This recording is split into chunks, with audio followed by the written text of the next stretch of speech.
Boker Tov, Shalom Aleichem, everyone. Welcome to the Aliyah a day. This is Parashat Korach, beginning in chapter 16 of the book of Numbers. Lots of information to share today. We're going to jump right to this. The story of Korach, the rebellion of Korach. Korach was the first one in history, as far as I can recall in my mind, to basically claim that the law of Moses was not the law of God. That it's just made up stuff. It's just Moses is, of course, argument, as we'll find out. One of his arguments was Moses is just doing this for self-aggrandizement. He's trying to. One of his arguments was that he was doing this so that he and Aaron could gain financially. Korach, as we'll see in some of the insights, even accuses Moses of sexual promiscuity, of taking advantage of women. Really, it's interesting because within the story of Korach, there are a whole host of typical traditional anti-Semitic tropes. In addition, it's interesting because Korach is the first kind of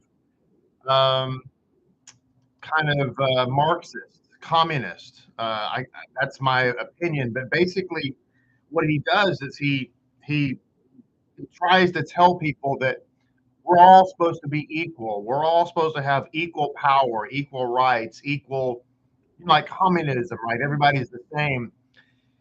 But in truth, what the Marxist or the communist, or even for that matter, the socialist, doesn't tell you is that, yeah, all the people below the elite class are the same, usually poor and destitute. And those in the elite class, the ruling class, we are the ones who are going to be the ones who have the power and the authority and, frankly, the wealth and the freedom and so on and so forth.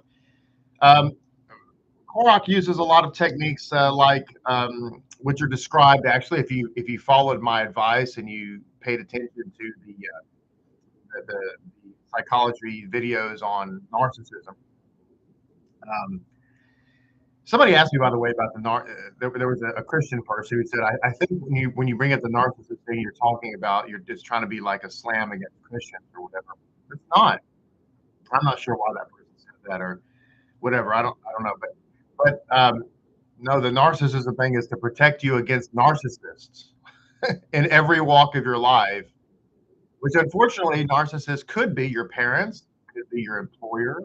A lot of the videos have to do with relationships, like the narcissist is your significant other, which is very possible. But anyway, what Korach does is that he utilizes a lot of narcissistic techniques. One of those techniques is called love bombing, which another way to say that would be flattery. One of the sages, by the way, cautioned people against accepting flattery, too much flattery, which is, by the way, a tall order. Who doesn't want to be flattered? Somebody's giving you lots of praise and lots of accolades, and basically your response to them is, I'll give you 20 minutes to stop that. Who doesn't want to be flattered? But it's dangerous. And a lot of times, not always, I'm not saying that people that compliment you or flatter you are doing so nefariously, but we all know that flattery can be a technique of manipulation. And so, in fact, it's kind of cliche about that. So, again, we want to be cautious. He uses flattery. He, of course, uses gaslighting. We're going to be talking about all this. We're looking at the story. There's so many insights. I've done so many teachings on Korach. A lot of it has been born out of a personal experience and dealing with the spirit of Korach. Most of it is motivated by the desire to make sure that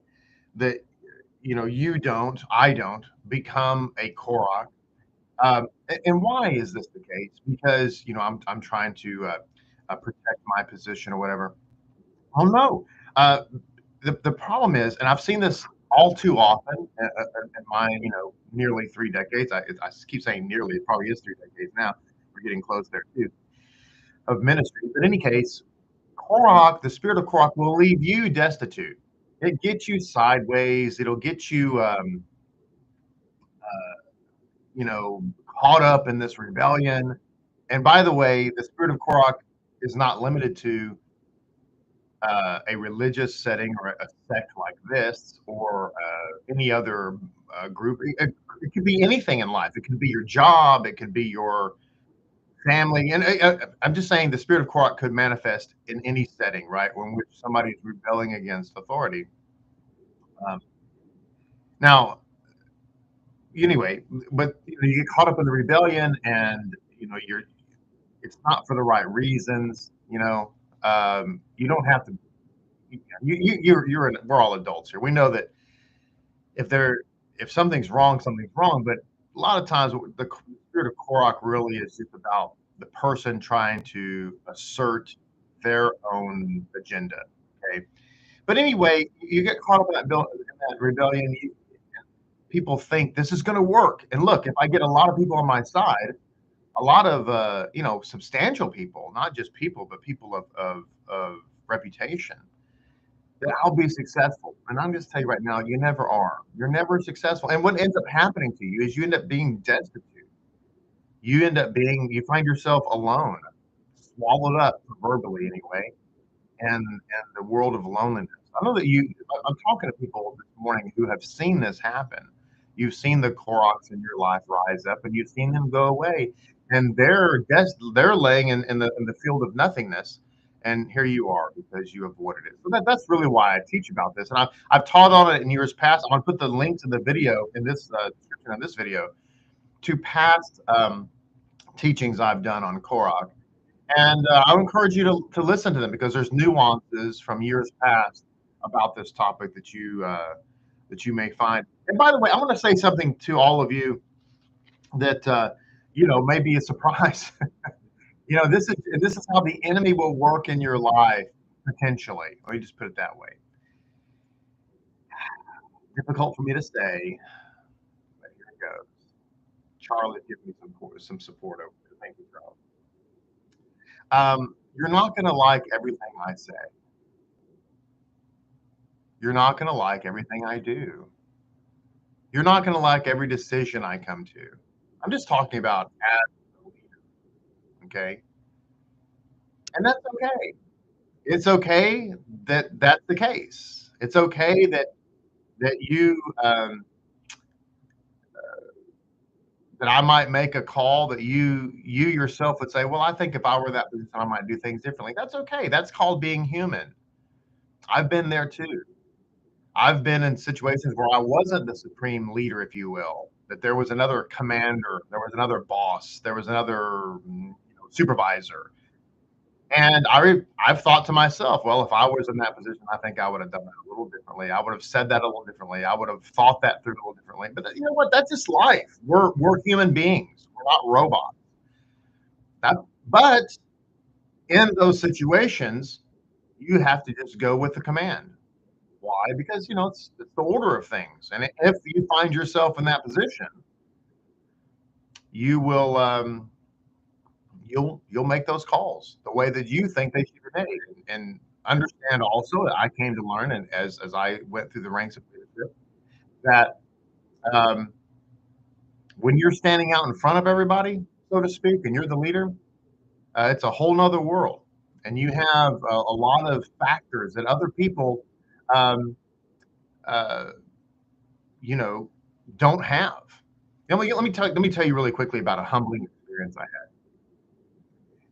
And that is that this comes from a military type experience. But I remember thinking to myself one day, not one day, how much I would like to be in charge of the company.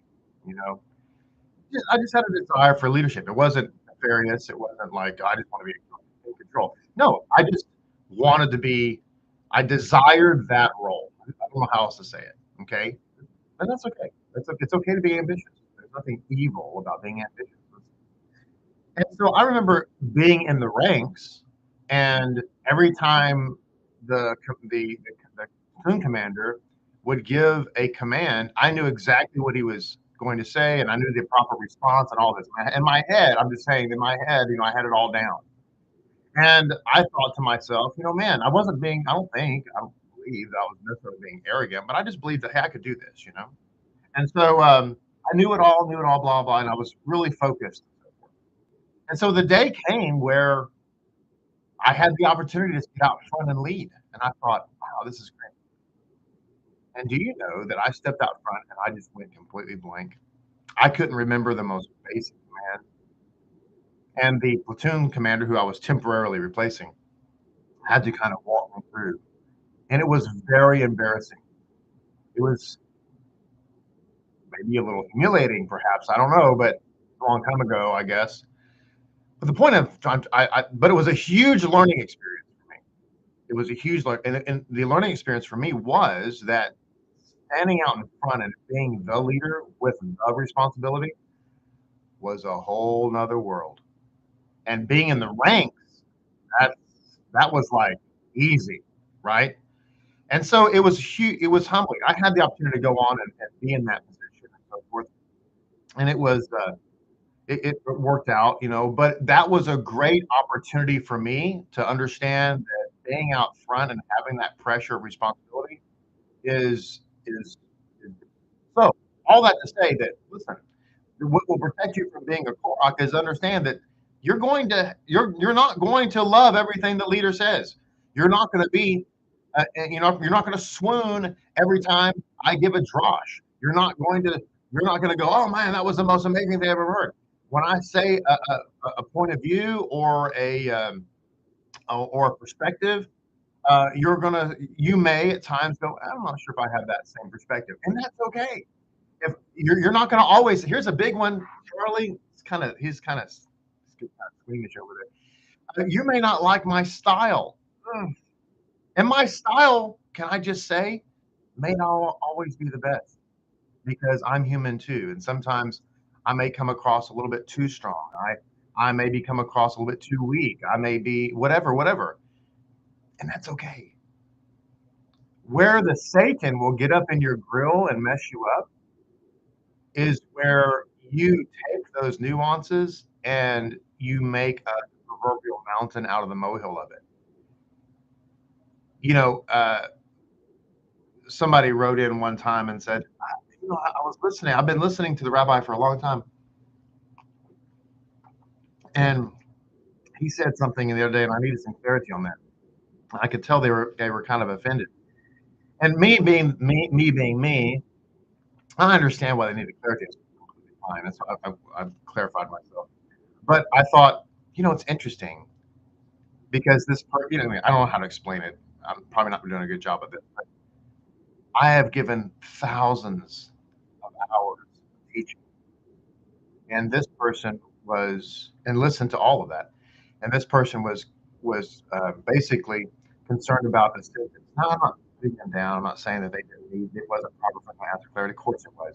All I'm saying is that sometimes, I'm trying to put this in the right way, that sometimes the Satan you can listen to hours upon hours, thousands upon thousands of sentences, and you're like, yeah, that's amazing. And then one sentence will be said, you're like, I'm ready to quit. You know what I mean? All I'm trying to say is you have to work through that. I've been under leaders before that I didn't agree with their style. I didn't agree with their approach, but they're in leadership, and they're in leadership for a reason. And when it came time for me to be in leadership and replace them, then I was able to implement my way of doing things. And guess what? The people under me, and I'm not talking here about religious settings. This is a completely different, not a secular. The people under me didn't always like everything that I did either. And that's just called life. Does this help anybody? To navigate through life and through these circumstances? So we're going to look at Korach. I'm waxing eloquently this morning about it, but I want to encourage you to go back and listen to the other Korach episodes I've done, because there's always something else you could say about this topic, and it's so important because the spirit of Korach is alive and well, and just wants to get everybody out of lockstep, if you will, or whatever. Okay, being in unity, by the way, doesn't necessarily mean being in total agreement on everything.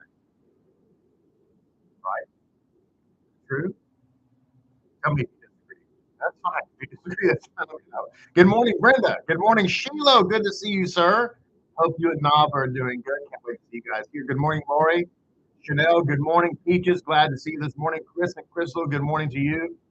Seth, good morning, sir. Welcome aboard. Anthony Collins, good morning to you. Hester, good morning. Hector, good morning. Leah, good morning. Sergio, glad to see you. Who else do we have? Did I say Brenda? Yeah, Brenda was first. Yeah, good morning, Brenda. Kim Mintz, good morning to you.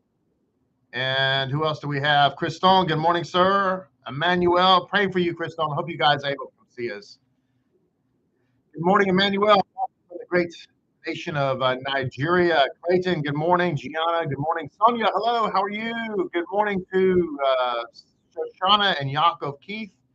Hope you guys are doing great. Good morning, Daniel. Hector, good morning to you. Ariella, good morning. Darren, good morning to you from California. Welcome, sir. Glad you're here. Good morning, Keturah. Who else do we have this morning? Zakin Yagal, good morning. Clay, good morning. Keturah, good morning. The Zakins have a lot of wisdom on this too. By the way, you're going to be able to hear from the Zakins this week because, as I mentioned on Shabbat, the 4th of July, which is this week, happy Independence Day to all of you from the United States. The 4th of July is not just Independence Day, it's also the anniversary for Brother Singer. So this year is 29 years. We are going to whisk away to an undisclosed location. I will not be here Wednesday. There will not be an Aliyah on Thursday because it's a national holiday. And then Friday, I won't be here either. So the Zakins will take over Wednesday and Friday. They have lots of wisdom on this topic as well because they've been in leadership and they know they've seen it in their own lives, not just here, but in their own lives. They can share their insights as well. Good morning, McKay. I hope you're doing great. Amana, good morning. Bachya, good morning. Sarah, good morning to you. And Shane.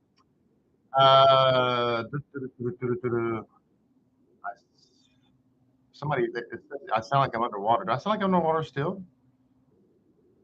Hope not. Who else do we have? I'm missing Leah, good morning. Michelle, good morning. Somebody said it got better. There's Z-Ray. Good morning to you. So it looks like my sound got better. I have no idea. I didn't know it. To me, I sound fine. I sound okay to you, Charlie? Well, Charlie says if you sound like you're underwater, he's okay because he's a penguin, so you can hear underwater. In fact, what? Oh, he prefers underwater sounds. Good morning, Marita. Hope you're doing good. No one's not going to run your microphone. Stop it. Okay. Here. Oh, who else do we have? Still working out the details. Good morning, Inka. It's good to see you, sir. Well, I pray that you guys are able to make it. Kriston, we'd love to see you. Haniel, good morning. And Lynn, good morning to you. Baruch HaShem. Good morning, Noah. All right, well, let's dive into this. Hopefully the sound issues will be okay. Hope everybody's all right. So let's dive into, I'm going to start with the Legends of the Jews and read some. There's so much to be read here. You know what? Let me start out with this in case I don't have time to get to it because this is really kind of sums it up. This is Rabbi Monk's commentary. I'm going to read this first, and we're going to go to Legends of the Jews and kind of read the story and narrative. So it says that the Torah portion starts out. Good morning, Mario. Good to see you, sir. It says, Korach, son of Izhar, son of Kehath, son of Levi, separated himself with Dathan and Abiram, son of Eliav, and On, son of Peleth, of the offspring of Reuben. Okay. So basically, the Rabbi Monk's commentary starts out with this statement of Korach separated himself, or literally took himself. And of course, we could start off by saying that, man, this is one of the first bad signs. And this is where we all have to be careful. And that is that be careful that you don't separate yourself out. Don't separate yourself out. Getting off, being separated. if you're struggling with something, you're struggling with, as I've talked about, right? I would hope that, as I said, I would hope that everything I said, everything I did, and of course I'm talking about myself in this circumstance because I am the leader of Lapid Judaism. At this point, until HaShem decides to take me home, I am at this present moment. Okay. I would hope that everything I did and everything I said and every way in the style of everything the way in which I taught, I would hope that everybody loved it and was amazing. And you're like, oh my gosh. And, he gave that halakhic decision. I asked the question. It was amazing. I loved it. Not everybody's going to agree. Not everybody's going to agree. There was a discussion on the Lapid chat yesterday. I didn't comment on it. I saw it. And it had to do with a particular substance that people, is legalized in some states. I'm very much against that substance. I think it's terrible. I think it's awful. I don't think you should ever use it. People are going to disagree with me about that, and some of them passionately, and that's okay. I believe that I have a lot of insight into that it will ruin your life ultimately. But people have been brainwashed and think it doesn't, and it's perfectly fine. It's the same thing as smoking a cigarette or smoking a pipe. It's not. But that's what I'm talking about. Like, there's things I might say that you might not agree with. I would hope everybody would agree with. But if you think to yourself, well, I don't really agree with that, have that conversation. Don't separate yourself out from the community, right?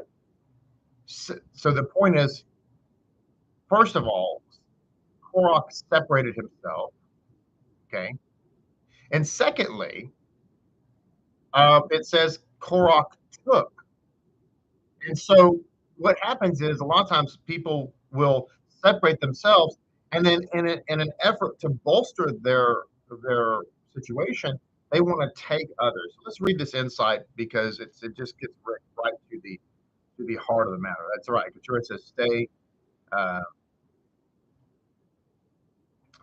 in the herd, right? Well, Isaac, that's a good point. So Isaac says your style in the Yeshua versus JC video took me out of Christianity. Well, and that's great. Sometimes my style is great, and sometimes it's not great. Sometimes you might like it, and sometimes you might not like it. I'm not making an excuse for myself. I'm not saying that I'm always right. I'm not saying that I'm always perfect. I'm not. But what I'm trying to communicate, and hopefully I'm doing a good job at it, is that I'm trying to help you understand that you don't always have to be in agreement and think it's amazing in order to be in unity. You see what I'm saying? So anyway, hopefully I'm making that clear. And if I'm not, then let me know. It says this unusual opening implies that Korach took something, but the verb vayikach, took, is not followed by an object. The interpretation given by Rashi is that he took himself, that is, he separated himself from the community. Okay? He separated. I like when you say that, by the way, Shoshana Keith. You say it's clear and clear as kind. I think so too. And I'm glad. I like the way you say that, by the way. I meant to say that earlier at some point. You said it. So he separated himself from the community. That is true for tourists that stay in the herd. Don't separate yourself from the community. I did a teaching a long time ago, before Charlie was even hatched, that the wild dogs of Africa by themselves alone are no match against the great lion of the savannah. However, when the wild dogs of Africa form up, I watched this on a National Geographic show, why the topic came up so long ago. And when they are in a pack, they can easily defeat the lion. So that is an example of what it means to stay in unity. So it says other commentaries explain that he took on feelings of envy. Boy, I could wax eloquently about that. He took on the feelings of envy and took it upon himself to change his path in life. Let me just spend just a quick second here on the thing of envy, because I've seen this, and I want you to understand something, by the way, when I'm talking to you this morning. I'm not talking to you about these concepts, and I want to be crystal clear. I have been in leadership in a lot of different roles. In the secular corporate world, I've been in leadership of a large organization, okay, in which it was in that particular organization, talking about a historical living history organization. In that organization, it was set up like the military, so everybody had ranks, right? But it was a very large organization. It was very formal, and we dealt with city and state governments to do stuff. Anyway, it's very involved. And I was in that organization. I was in the very upper echelon of leadership. And then, of course, I've had my own church. Now I've had my own synagogue, and even before that, we were involved in leadership in other ways. I've been in leadership most of my life, okay, in various forms. And I see this all the time. I've even seen it in my own self at times, and that is envy. You see the leader, and the leader's getting all the accolades, the leader's being saluted, the leader gets to wear the nice uniform, the leader seemingly gets all the perks. You start getting envious. Boy, I wish I had. Boy, I wish that people would respect me. Boy, I wish they would salute me. Boy, I wish I'd call me sir. Boy, I wish they would. I wish I was able to give the command. But what they don't see is all the responsibility the leader has, because the buck stops with him or her. And, you know, he or she is responsible for everything and has to think about everything about the entire company. Whereas, and talking about in a company situation, but we'll put it in a secular company world. So whereas the employee has to come in and focus on their job, whatever that happens to be, the leader of the company has to think about their job and that person's job and everybody else's job all at the same time. And so being in leadership, when you walk, when I walk through the doors of the synagogue, you think, well, Rabbi's really focused on preparing for the Josh this morning. Yeah. I'm also thinking about the AC, and I'm wondering if the lights are on the hallway, and I'm wondering if the tables are set, and I'm also thinking about the announcements. I'm also wondering about the live stream and the micro. I mean, you think, no, that's not true. Yes, it is. It's everything is in my brain. I'm not saying I'm perfect. I'm just simply saying that as the leader, because you're ultimately responsible. If the AC unit's not on, it's your fault. You're the rabbi. The lights aren't on, it's up to you. At the very least, you're supposed to designate somebody. You know what I mean? Did the trash get set out? Is the alarm set? Is the parking lot okay? You know what I'm talking about? So as the leader, just understand that it's real easy for the spirit of envy to come upon you. Like Korach wanted all this stuff. He wanted the show, he wanted the accolade, but he didn't want the responsibility. That's why he plays the game of "you're all holy," right? You know what I mean? So anyway, it goes on to say, other commentators explain that he took feelings of envy and took it upon himself to change his path in life. For still others, he took a prayer shawl made entirely of techelet, and he simply took his followers, drawing them to the seditious views with pervasive words. That's comment.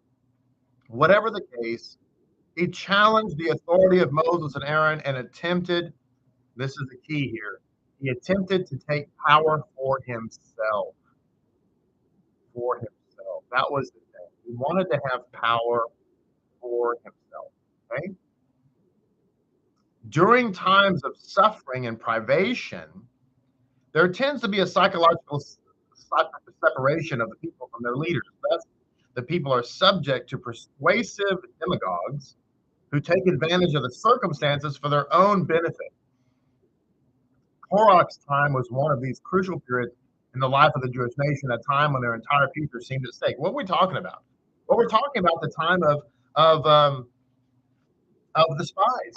A disaster has just struck, and Korach is going to enter into this time.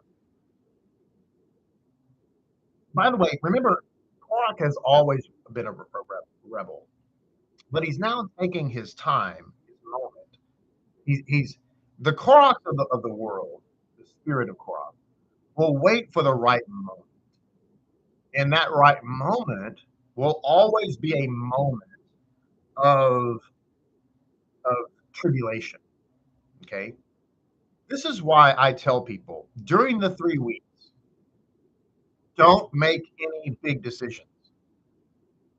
During the 3 weeks, from the 17th of Tammuz to the 9th of Av, that's not the time to figure out if you're going to change your job or get a divorce or anything like that, right? That is not the time to make a big decision. And when things are when things are in a turmoil, that's the time to try to remain calm, because the spirit of Korach will try to come in and utilize that crisis to get you to make a bunch of rash decisions. Okay, so we got a couple more paragraphs here, and then we're going to continue on. You know, the trouble with Korach, this segment, is there's so much to say, right? But anyway, I digress. On the surface, Korach's arguments seem founded on a rather normal demands. Nothing is more logical than to allow people to participate in public activity and to prevent its leaders from becoming tyrants, right? History knows only too well what a disastrous result tyranny can be or can have. Korach then would seem to have set himself up as a precursor of the democratic aspirations that have so often been the goal of national struggles in history. So we have to be careful, because a lot of people who are telling you, we just want you to be, I'm here for you, I'm here to be your representative. Really, what they really want is to be in charge. But it says, but if we examine the text more closely, we see that Korach was not honest. He announces to Moses and Aaron that the entire assembly, all of them, are holy. Now, obviously, all the people were far from being holy. But Korach was love bombing. It says, Korach was out to flatter the masses and to conceal the real motives of his actions, which were jealousy and envy. Jealousy and envy. This is why people are cautioned to be careful what you put out there on social media. Rebbetzin will tell people, she's talked about this before, be careful about how you talk about your husband to other women. He always brings me flowers. It's amazing. He's an angel. He's not a man. He's an angel. Because, you know, it's not really your fault. You say, well, you know, are you blaming me for their jealousy to me? No, but, you know, you can see how that could easily, you know, bring up jealousy and envy and so forth and so on. You just have to be careful. Not everybody wants to celebrate with you. I'm not saying don't. I'm not saying I'm not suggesting that it's not okay to put on social media that, you know, you got a new job or you got or this thing that happened to you is good or bad. I'm not saying that, but I'm just saying just be careful and understand that not everybody's going to rejoice with you. And now you and we need to learn to rejoice with people. If they get the new car and the new house and the new job and or whatever, you know, the kid does great, then we need to learn how to say, awesome, it's amazing, thank God, good for you, wonderful. And mean it. Why? Because, hey, we do mean it. And if we don't have the right attitude, then all we're going to do is curse ourselves. So there's another interesting insight here. Where did I read this? Where was this thought process? Was it in the next article? Where did it say that? Because it talks about, let me see. Pardon me for my eye caught this earlier, and I don't. Let me just read this inside. It says the names of this unfortunate rebel, rather, Korah, corresponds to his deeds and to his end. He was called Korah, baldness, for through the death of his horde, he caused a baldness in Israel. He was the son of Izar, the heat of noon, because he caused the earth to be made to boil, like the heat of noon. And furthermore, he was designated as the son of Kohath, for Kohath signifies bluntness, and through his sin, he made his children's teeth to be set on edge. His description as a Levi conduct points to his end, for he was conducted to hell. Yikes. Conducted to hell. So it says, Korah, however, was not the only one who strove to overthrow Moses. With him were first of all the Reubenites, Dathan and Abiram, who well deserves their name, for one signifies transgressor of the law, and the other signifies the obdurate. They were furthermore 250 men who, by their rank and influence, belonged to the most prominent people in Israel, among them even the princes of the tribes. In the union of the Reubenites with Korach was verified the proverb, woe to the wicked, woe to his neighbor. For Korach was one of the sons of Kohath, and is stationed to the south of the tabernacle, as the Reubenites were also camped there, a friendship was struck up between them, so that they followed him in his undertaking against Moses. So what I'm looking for is, there was a statement. I'm wondering now, would I see it here, or did I see it someplace else? I wish I could see that right quick, where it talks about, I should have underlined it. My apologies for not doing so. It talks about that it wasn't just Korach, but rather it was, in other words, it wasn't just him alone, but it mentions his wife. And I wish I could find that particular statement, because I'm not doing it justice.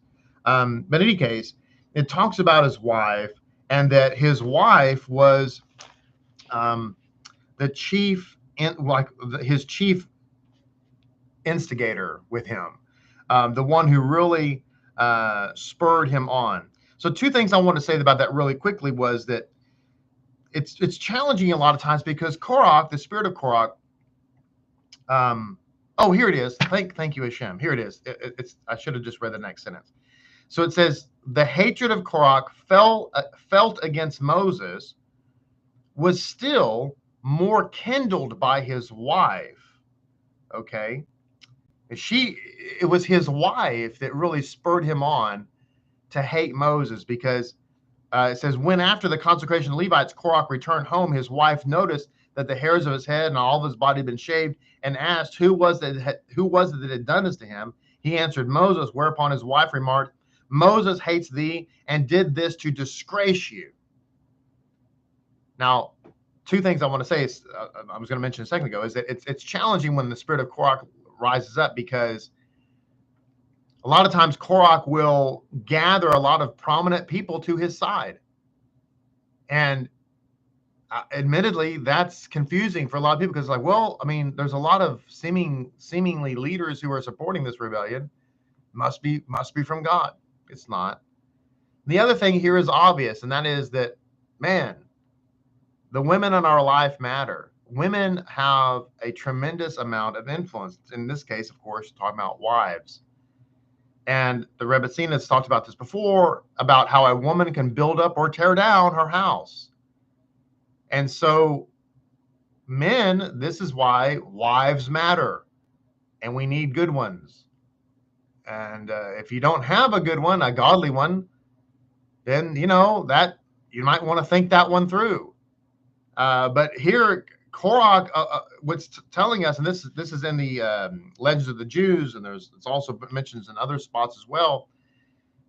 One of Korach's biggest problems is his wife. And of course, there's going to be insights later on. Maybe, I don't know if I'll get to them, maybe the Zakins will, about the wife of On, and how she contrasted with the wife of Korach, and how she is considered a heroine because of it. So we've said a lot today in the opening salvo of the discussion of Korach. I've tried to bring you today just a lot of practical advice in your own life. And also my attempt is to help you to have a healthy, balanced, a healthy, balanced loyalty, a healthy, balanced unity, loyalty to Lapid, unity within Lapid, and understanding that loyalty and unity to the sect of Lapid doesn't mean 100% agreement in all things, it doesn't mean blindly following. Indeed, a lot of, there's a saying amongst Jews that there's 2 Jews and 3 opinions or whatever. It's okay to disagree about things, right? You don't have to be in complete unity. You could say that other religious organizations require that, right? If you're not 100% in agreement with those thoughts and so forth, they'll kick you out. It's not the case here. So we're going to end our Aliyah on that note. There's a lot more we could share. There's copious amounts of notes on this particular topic. I'm going to get to as much as I can tomorrow. The Zakins will pick it up on Wednesday and again on Friday. The most important thing that we can learn today, there's probably lots of important things, but one of the most important things is stay in the herd. That's the safest place to be. Stay in the herd. Because while things at the moment may be uncomfortable in the herd, if you go out there, it's going to turn from uncomfortable to they're going to eat you alive. So love you guys. Thank you for being here.